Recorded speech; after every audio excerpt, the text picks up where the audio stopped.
The concept of being able to stop your game and continue it on the go isn't new. The PlayStation Vita had marketing campaigns around this idea, and it's an idea that we've talked about a lot on this channel. I'd say commercially, this concept goes all the way back to the Sega Dreamcast, but Nintendo has been thinking about this concept since the N64 disk drive with a game codenamed Cabbage that never quite made it to our TV sets. It's story time here at the Wulff Den, where I have to tell you all about Loot Crate! Loot Crate!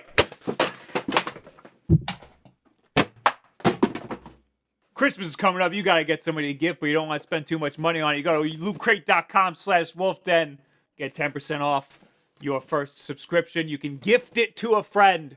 Last month's theme was magic or something. It had Doctor Strange stuff and Harry Potter stuff in it. We did an unboxing of that on Wulff Den Live a few weeks ago. I will link that in the card up there. lootcrate.com/wolfden. Use the promo code WolfDen. Get yourself 10% off your first crate. It supports us. You get 10% off. Why the hell not? So, Cabbage was the brainchild of Shigesato Itoi, the creator of Earthbound, Tsunekazu Ishihara, who is now the CEO of the Pokémon Company, and the whole project was overseen by Shigeru Miyamoto, the creator of Mario, Zelda, and pretty much anything cool at Nintendo. The game had you taking care of a virtual pet or creature. You can transfer this creature from the N64 disk drive to your Game Boy Color using a special cable, and then you can take care of it on the go, similar to a Tamagotchi. I'd assume that you need some sort of companion Game Boy Color game for this to work, unless it came in a package.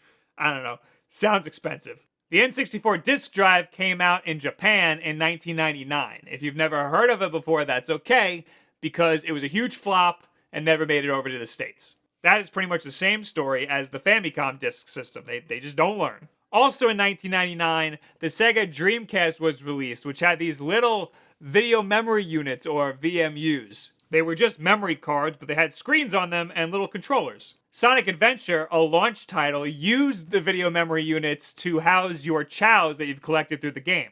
You can then take care of them like a Tamagotchi. This was released right as the Tamagotchi fad was on its way out, so actually taking care of these things on the VMU wasn't a popular activity. This could very well have been the inspiration for Cabbage. It's unclear when exactly Cabbage was in development, but it didn't make it very far due to pretty much everybody on the team being busy with other things. Those guys were pretty big deals at Nintendo at the time. There was more to this game than just taking care of a virtual pet. The virtual world that the pet was in would be personalized as well. You'd be able to purchase additional discs, which would include different toys, gameplay elements, even different experiences for your pet to interact with. This is particularly interesting because expansion packs were never Nintendo's thing. They were more likely to just slightly modify the game and then re-release it at full retail price. There was also talk of being able to store your creature's toys on a disc or on a Game Boy cartridge and transferring it to a friend. The discs for the disk drive were rewritable, just like the Famicom discs were, but this part of the development seems like a concept that wasn't fleshed out.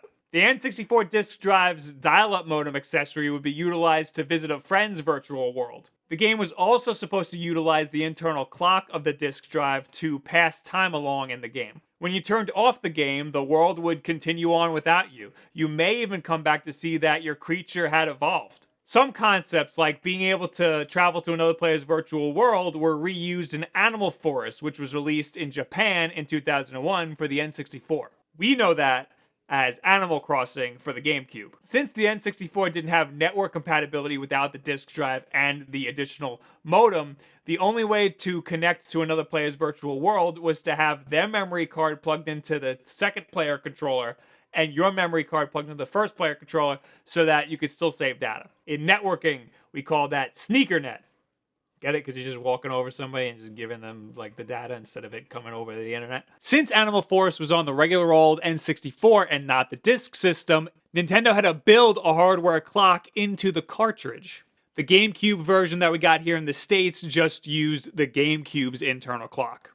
Perhaps another idea that was sparked from Cabbage. I'd assume that parts of the personalized virtual world in Animal Crossing were influenced by parts of Cabbage. The whole taking care of a virtual pet concept was utilized in Nintendogs, which wasn't released until 2005. You know, there was another game around 1999 that also had you taking care of a virtual pet. You know what I'm talking about?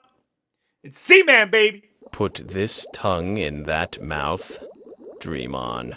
An American version of the N64 disk drive was being developed for American audiences, but because of the poor reception in Japan, it died, and the concept of Cabbage died along with it. But not all is lost. They picked it apart, and we got some great things from the concept. And hey, Ishihara went on to do great things. Itoi, just put Mother 3 in English, man. I found this concept fascinating as a primitive way to continue your game on the go.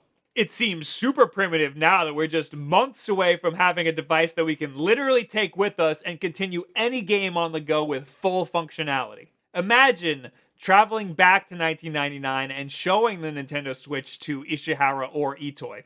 Do you think that having a vision of the future like that would be encouraging? Or do you think that that would discourage them enough to just give up right there?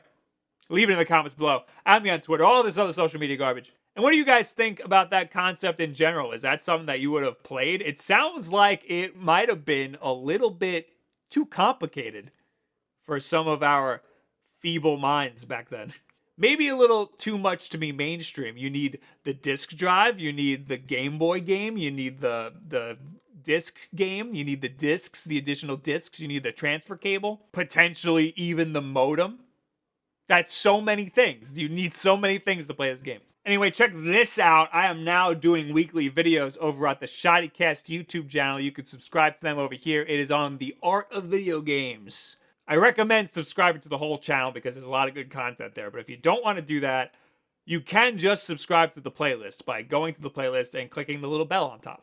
And remember, there's new videos every single Tuesday, Wednesday, and Thursday. Wednesday nights is Wulff Den Live. Join us for the live podcast where you can talk to us and interact with us and stuff. Don't forget about going to lootcrate.com/WulffDen using the promo code WulffDen to get 10% off and gifting a Loot Crate to a friend for the holidays. And the most important things you can do is subscribe and share this to a friend who is into games that never came out. If you want to read more on it, I'll link the Unseen 64 article that I got most of this information from. Anyway, thank you guys very much. Have a good week.